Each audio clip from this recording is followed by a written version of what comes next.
Howdy folks, Chef Christophe here at Garagiste North, a beautiful wine festival in the heart of Vancouver, dedicated to the micro producers of BC. And I'm here with my new friend, Dylan Roche. Dylan, pleasure to be able to spend some time with you today. One of the things that we were talking about was the festival itself, and I was wondering, this is the middle of April, it's a busy time for you. Why is it important for you to make the time to come down to an event like this? Well, the Garagiste is a bit special. It's really limited to the smallest producers in the province and some of the most innovative.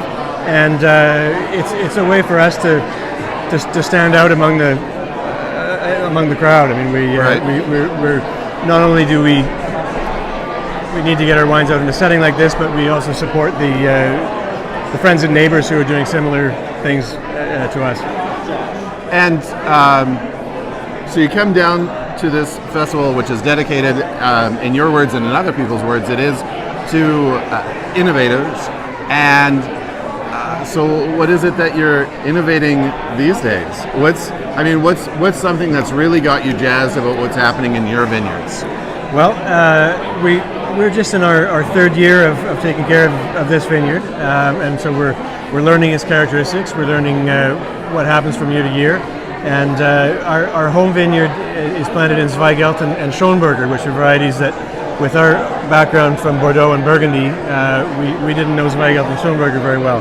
And in fact, basically nobody watching this is familiar with Zweigelt or Schönberger, which is okay. I mean, they're fairly obscure varietals unless you're from Austria, right? Indeed, or unless you're a dedicated wine geek in Vancouver.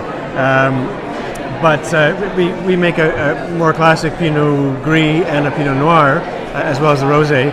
But the Rosé is the one that's sort of breaking from the mold because, first of all, they wouldn't find themselves together. Right. But we find the Schönberger has a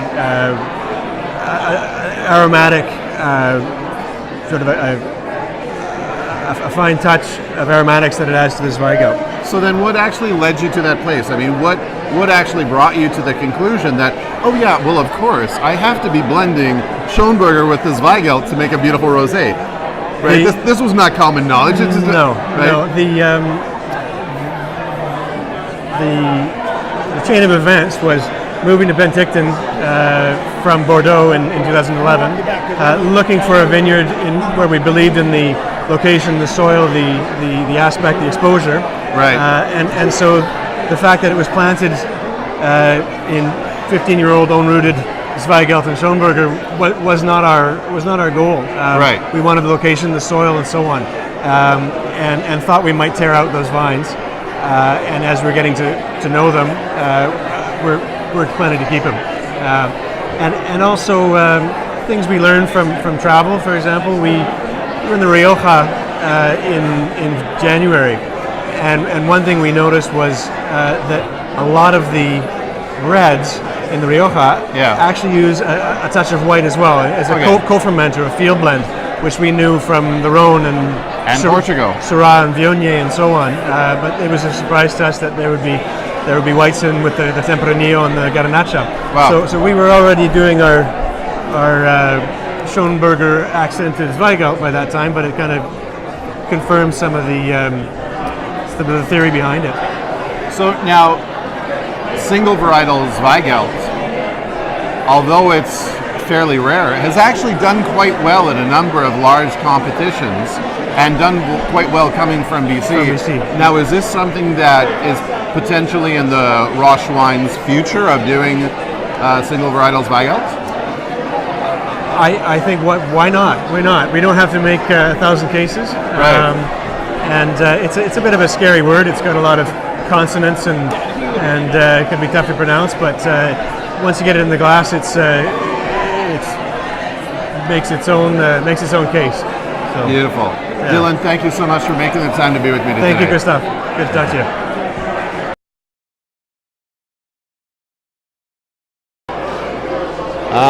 So had to find a somewhat quiet corner to talk about this Roche Rosé. The rosé itself, if you take a look at it in the glass, Ooh, look at that. And especially with the lighting. That's pretty cool stuff. It's almost got a pink hue. It's not rosé. It's you know what it is? It's the color of cherry blossoms in the spring. And I should know because we just had a cherry blossom tsunami that swept through the Lower Mainland. On the nose, it carries this this little bit of a saline minerality that drives just a beautifully complex, tight young red berry sort of kaleidoscope. It's raspberries, it's strawberries, it's cherries, it's currant, and there's a delightful floral touch as well. On the palate,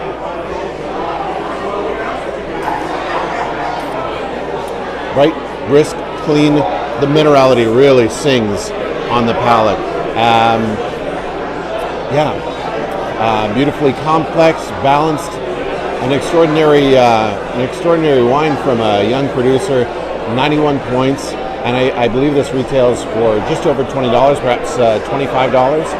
Fantastic value. So I have to tell you about what I believe is the most exciting wine of Garagiste North. I haven't even had a chance to really sit and talk properly with the winemaker, but the winery is Anarchist Vineyards, and a winery that is known for its Burgundian pursuits, Chardonnay, that honestly could easily be confused with Montrachet, and a very fine light Pinot Noir. They've produced a Merlot that for all the world tastes like it was from some of the finest soil in Saint-Emilion. Absolutely extraordinary. Very new, very fresh. Needs more time. Needs to sit in the bottle for a year. But this wine, which there's hardly any left in my glass, it's a shame, with its kaleidoscope of cherry and cola and mocha and leather and earth tones, and then it's on the palate.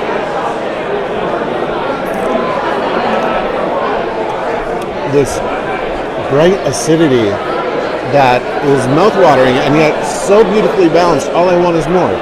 Utterly refreshing, as one of my mentors would say. Tastes like more. And a tannin structure, fine-grained, a little gravelly, like just a little. Consummate work. 91 plus to 92 plus points. They're going to be selling it for $35. What a steal. Anarchist Vineyards. You have to look for this. Howdy folks, still here at Garagiste North, and I was lucky. I bumped into a friend of mine, Andrew Stone from Anarchist Vineyards, and he poured me there he is, troublemaker. He poured me a wine that actually changed the day for me. Let's put it that way. So let's start off with Andrew. Of course, first of all, welcome and thanks for making the time to be with me today. But this is the middle of April. You've got a lot of work to do in the vineyard. What gives you the right to play hooky and come down here and pour wine for a bunch of reprobates? I have one day off a week, and my wife said that I have to be here, so I have to be here. I have to be responsible to her. It's called Happy Wife, Happy Life. Yeah, I mean, I believe. No, but seriously. No, I mean, seriously. I'm torn. I'm torn because I have to be in two places at once. Right. And I love to interact with the people who love wine. Right. You know, and it creates a fulfillment there. So it's important for me to be here on that level. But it's important for me to also be responsible to the fundamentals. Right. And to be where the vines are at. So I have one day off. I chose to be here. I have that right.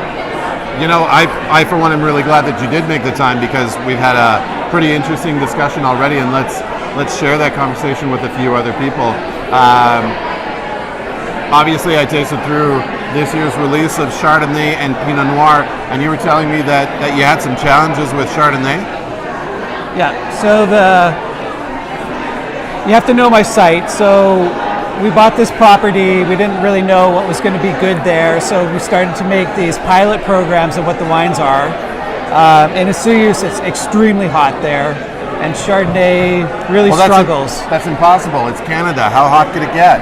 What, like 20 above? So it's the tip of the Sonora Desert. It's really should be a protected area of grasslands and sage and endangered species.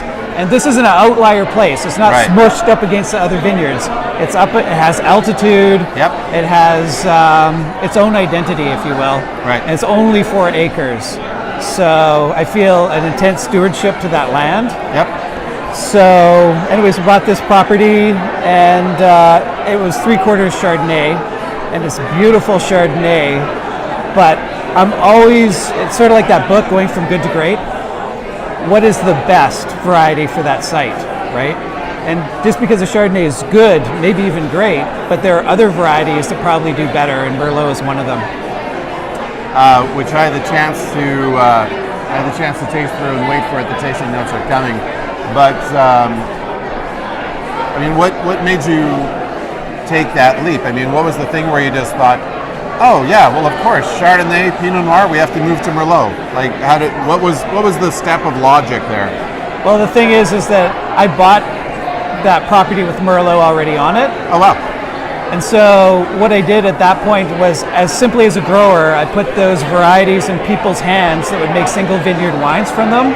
Right. So that I could learn what was the better wine, Chardonnay, Pinot Noir, Merlot, and they're all fantastic. They all have finesse and strength to them, right? And you have a new evolution in mind for your Merlot. Right. So Mark Simpson's been making that Merlot, and when I taste through those verticals, they're all awesome wines that are really at rock bottom prices. Yeah. So I know that it's fantastic fruit. So I feel like what that fruit needs is probably to be partnered with something like a Cab Franc that gives it a little bit more backbone. So I'm pulling out Chardonnay and planting. Saint-Emilion? So I'm pulling out some of that Chardonnay, which is a hard choice to make. Yeah. And planting some Cab Franc, so that 5-10 years from now we'll be able to blend it. These cycles are extremely long. Wow. Bold, exciting times, and obviously this is living up to the Garagiste North motto or principle, which is to be supporting innovators, because like you said, you have really no wineries who are neighbors, so for you just have to figure it all out for yourself, right? Yeah. So I think that's where you're going to get innovation, is from the upstarts, from the people that are hungry dogs who literally need to chase down customers one by one and prove to them that, you know, that they're worth their time and attention. And I'm one of those people, and I'm a hungry dog. Well, and that's great because I'm one of those customers. Andrew, thank you so much for making the time, my friend. Thank you.